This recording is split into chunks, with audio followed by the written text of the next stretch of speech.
વિધાનસભાના અધ્યક્ષ શંકરભાઈ ચૌધરીએ વિદ્યાર્થીઓને શાળામાં કરાવ્યો પ્રવેશ।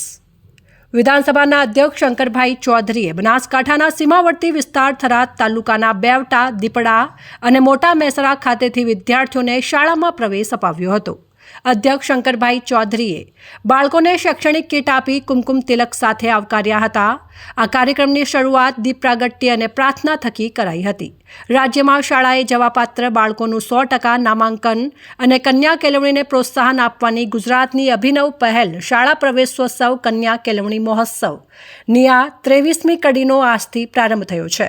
બેવટા ખાતેથી અધ્યક્ષ શંકરભાઈ ચૌધરીએ જણાવ્યું કે વડાપ્રધાન નરેન્દ્ર મોદીએ ગુજરાતમાં તેમના મુખ્યમંત્રી કાર્યકાળ દરમિયાન 2002 અને 2003માં શરૂ કરાવેલા આ શાળા પ્રવેશોત્સવના 22 વર્ષ સફળતાપૂર્વક પૂર્ણ થયા છે।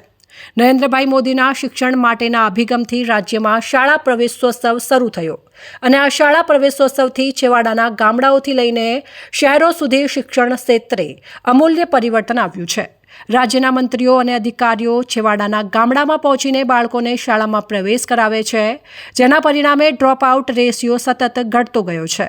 વર્ષો પહેલાં દીકરીઓ અધવચ્ચેથી અભ્યાસ છોડી મૂકતી હતી, તે દીકરીઓને ઘર આંગણે શિક્ષણ પૂરું પાડવાનું કામ રાજ્ય સરકાર દ્વારા કરાયું છે।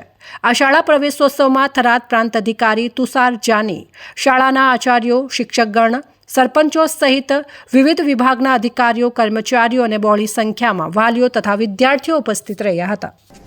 માન્ય નરેન્દ્રભાઈ મોદી જ્યારે મુખ્યમંત્રી હતા એ સમય દરમિયાન શાળા પ્રવેશ ઉત્સવની શરૂઆત કરી। આજે આ માત્ર શાળા પ્રવેશ ઉત્સવ એક સરકારી કાર્યક્રમ ન રહેતા ગુજરાતની શિક્ષણ જગતની એક સંસ્કૃતિ બની ગયું છે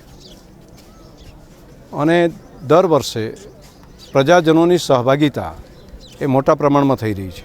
તેનું પરિણામ એ આજે આવ્યું છે કે 100% નામાંકન સુધી ગુજરાતના બાળકો પહોંચી શક્યા।